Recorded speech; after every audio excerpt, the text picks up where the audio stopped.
Welcome to the Maryland Means Business Podcast. And we are back, Cal. Midweek, sun's out, and I already know which story I'm most excited about. And for once, it's not the one with the biggest number attached to it. That's a first.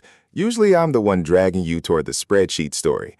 Today we've got a food hall notching a milestone, a governor's office redrawing some lines on the map, and a chunk of investment money that's going to make you sit up. 3 stories, 3 different flavors of good news. Let's start with the fun one, because I've been waiting for this since we recorded 2 episodes ago. Remember a few weeks back when we told you Wonder was about to have 8 locations across the state? Well, mark your calendar because we called it. You called it. I believe your exact words were, give it a couple weeks. I'm going to start keeping a running tally of your predictions, because that's 2 for 2 now. I did say that. Wonder's opening its 8th Maryland Food Hall on July 30th, out in Bowie, at the Bowie Town Center on Excelsior Drive. Walk us through what's actually happening there, because food hall undersells it a little for people who haven't been to one yet. It's basically a rotating lineup of dishes from real chefs under one roof. Bobby Flay, Marcus Samuelson, Michael Simon, that caliber of name, plus brands like Tejas Barbecue and Magnolia Bakery. You can go from pasta to tacos to Thai food without leaving the building. So it's less like a food court and more like Restaurant Row got compressed into one address. That's a lot of variety for one stop. Exactly. And they're doing it right on day one, opening at 10:30 in the morning with swag bags for the first 100 orders over $10. Smart way to get people in the door and get them talking. $10 is not a high bar to clear either. That's basically show up and order lunch territory, not some big spending threshold. Here's the part I love. This isn't some far-off Baltimore or D.C. thing anymore. This is Bowie. Prince George's County keeps getting the not quite there yet label from people who don't actually live there, and then something like this shows up. 8 locations in a couple years? That's not luck. That's a company that figured out a model and is running it across the whole state. That's the kind of growth curve I like to see from a Maryland concept. And it's a low-risk way for a mall to try something new, too. Bowie Town Center gets a built-in draw with a dozen kitchens under one lease instead of gambling on filling a dozen separate storefronts. That's a fair point. It's a win for the landlord and a win for the diners at the same time, which is rarer than it sounds in retail. Bowie families are going to eat well starting July 30th, literally. All right, from food to policy, and this one's got a little more meat on the bone, pun intended. Oh, here we go. Cal's got his take face on. I do. So the state just expanded 3 enterprise zones in Baltimore City, Kent County, and Frederick County. On paper, that sounds like bureaucratic housekeeping, the kind of headline you'd scroll right past.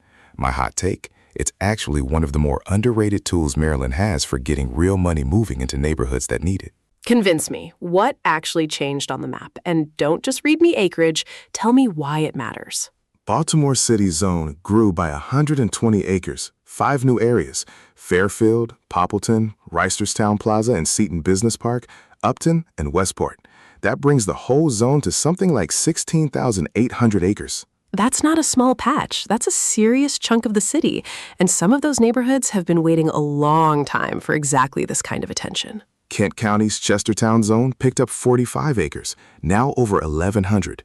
And Brunswick over in Frederick County got redesignated too, about 1,060 acres covering its historic downtown, its commercial and mixed-use areas, and the Petersville Road corridor. Okay, so more of the map is colored in, from the city all the way out to Kent County and Frederick County. Why should a business owner actually care about any of this? Because being inside one of these zones means property tax credits if you invest or hire there. And here's the number that got me. In fiscal year 2025 alone, Maryland handed out $56.3 million in these credits across 30 zones statewide, and that was tied to more than $5 billion in total investment. Wait, say that ratio again, because I want people to actually catch it. $56 million in credits, $5 billion in investment. That's roughly $90 of private investment for every dollar of tax credit. That's the kind of leverage that makes a program actually worth defending, instead of just another line item in a budget. Governor Moore's office framed it as encouraging development and revitalization and bringing new jobs. And Commerce Secretary Harry Coker said it helps create opportunities statewide, from business attraction to investment to job creation.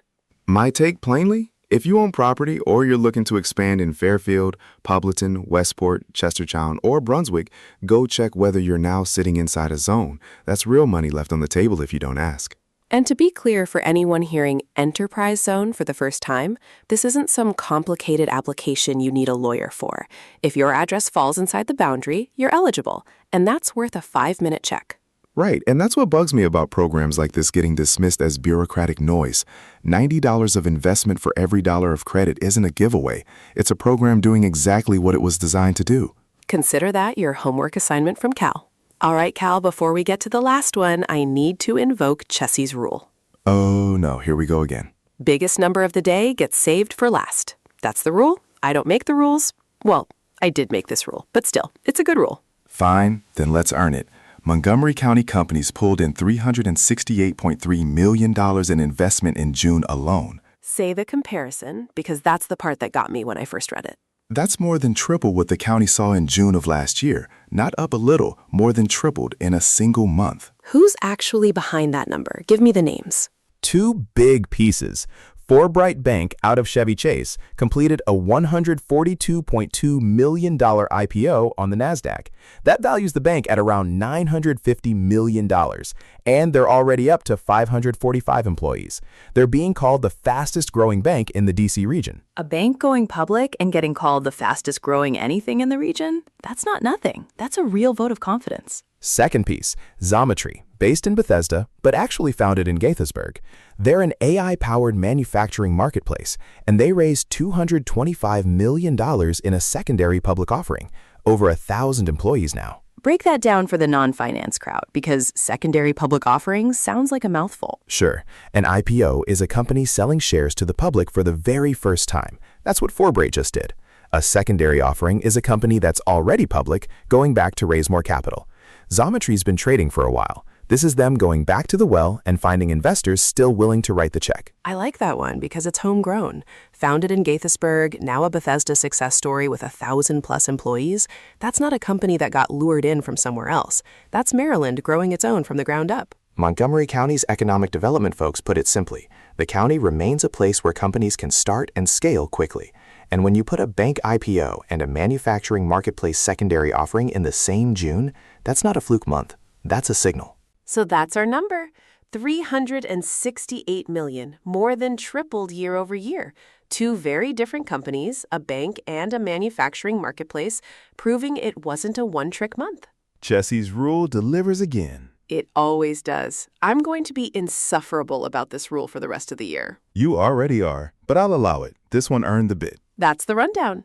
A food hall hitting number 8, 3 enterprise zones getting bigger from Baltimore to Kent County to Frederick County, and Montgomery County having one of its best investment months in recent memory. Before we let you go, 2 quick things. 1, our sponsor.